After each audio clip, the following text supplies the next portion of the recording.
സംസ്ഥാനത്ത് മഴക്കെടുതി വീണ്ടും രൂക്ഷമായി. ഇടിമിന്നലേറ്റ് ഒരാൾക്ക് ജീവൻ നഷ്ടമായി. അതിശക്തമായ കാറ്റിലും മഴയിലും വിവിധ ജില്ലകളിൽ വ്യാപക നാശനഷ്ടമുണ്ടായി. വീടുകളിൽ വെള്ളം കയറിയതിനെ തുടർന്ന് വിവിധയിടങ്ങളിൽ ആളുകളെ മാറ്റി താമസിപ്പിച്ചു. സംസ്ഥാനത്തെ വിവിധ ഡാമുകളിലും നദികളിലും ജാഗ്രതാ നിർദ്ദേശം പുറപ്പെടുവിച്ചു.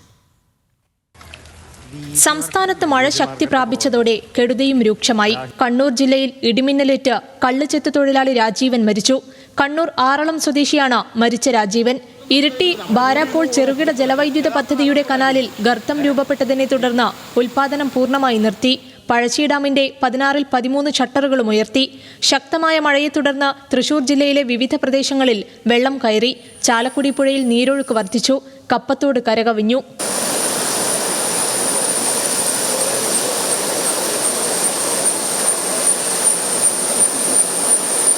ചാലക്കുടി റെയിൽവേ ക്വാർട്ടേഴ്സ് ഭാഗത്തും ഡിവൈൻ കോളനിയിലും വെള്ളക്കെട്ട് രൂക്ഷമായതോടെ ആളുകളെ മാറ്റിപ്പാർപ്പിച്ചു.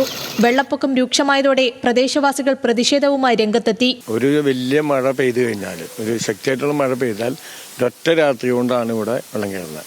ജീവനാപകടപ്പെടാത്തത് ഇപ്പോൾ എല്ലാ കൊല്ലവും കയറുന്ന കാരണം കൊണ്ട് ആളുകൾ വളരെ ശ്രദ്ധയോടെ ഇരിക്കുന്ന കാരണം കൊണ്ടാണ് മരണങ്ങൾ സംഭവിക്കാത്തത്. എറണാകുളം ജില്ലയിലെ ദുരിതപ്പെയ്ത്തിൽ പെരിയാറിലെ ജലനിരപ്പ് ഉയർന്നു.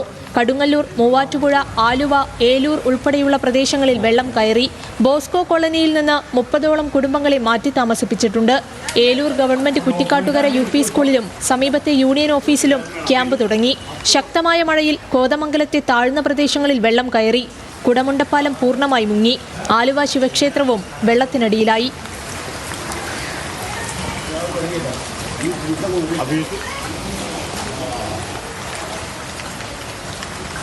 പാലക്കാട് മണ്ണാർക്കാട് കനത്ത മഴയെ തുടർന്ന് വിവിധയിടങ്ങളിൽ വെള്ളം കയറി. കുന്തിപ്പുഴയിൽ ശക്തമായ നീരൊഴുക്കാണ്. ആലപ്പുഴയിൽ ശക്തമായ കാറ്റിൽ വീടിന്റെ മേൽക്കൂര പറന്നുപോയി. മരം കടപുഴകി വീണും വീടുകൾക്ക് നാശനഷ്ടമുണ്ടായി. കോഴിക്കോട് ജില്ലയിൽ ഇന്നലെ രാത്രി മുതൽ പെയ്ത മഴയിൽ ചാലിയാറും ഇരുവഴിഞ്ഞിപ്പുഴയും മാമ്പുഴയും കരകവിഞ്ഞു. മാവൂർ, ചാത്തമംഗലം, പെരുവയൽ, പെരുമണ്ണ, കൊടിയത്തൂർ പഞ്ചായത്തുകളിലെ താഴ്ന്ന പ്രദേശങ്ങളിൽ വെള്ളം കയറി. ചാലിയാറിൽ നീരൊഴുക്ക് ശക്തമായതോടെ ബേപ്പൂർ ഹാർബറിന് സമീപം നങ്കൂരമിട്ട കൂറ്റൻ ഫൈബർ വള്ളങ്ങൾ ഒഴുകിപ്പോയി. നാദാപുരത്ത് വിവിധയിടങ്ങളിൽ വീടുകൾക്ക് നാശനഷ്ടം സംഭവിച്ചു. ചെറുവാടിയിൽ തോടിന്റെ പാർശ്വഭിത്തി ഇടിഞ്ഞു. മഴ ശക്തമായ ഇടുക്കിയിൽ KSRTC ബസ് സ്റ്റാൻഡിൽ വെള്ളക്കെട്ട് രൂക്ഷമായി. ബസ്സുകൾ അറ്റകുറ്റപ്പണി നടത്തുന്ന നിലയിലാണ് വെള്ളം കയറിയത്. ഏലപ്പാറ ചിന്നാറിൽ വീടിന്റെ സംരക്ഷണ ഭിത്തി ഇടിഞ്ഞു. മാങ്കുളം പെരുമ്പൻകുത്ത് 6-ാം മൈൽ റോഡിൽ വിള്ളൽ രൂപപ്പെട്ടു.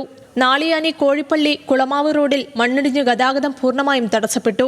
ആദിവാസി മേഖലകളായ നാളിയാനി കോഴിപ്പള്ളി മേഖലകൾ ഒറ്റപ്പെട്ടു. കോട്ടയം എരുമേലി മൂക്കൻപെട്ടി കോസ്വേ വെള്ളത്തിൽ മുങ്ങി. ഇതോടെ പ്രദേശത്തെ ഗതാഗതം തടസ്സപ്പെട്ടു.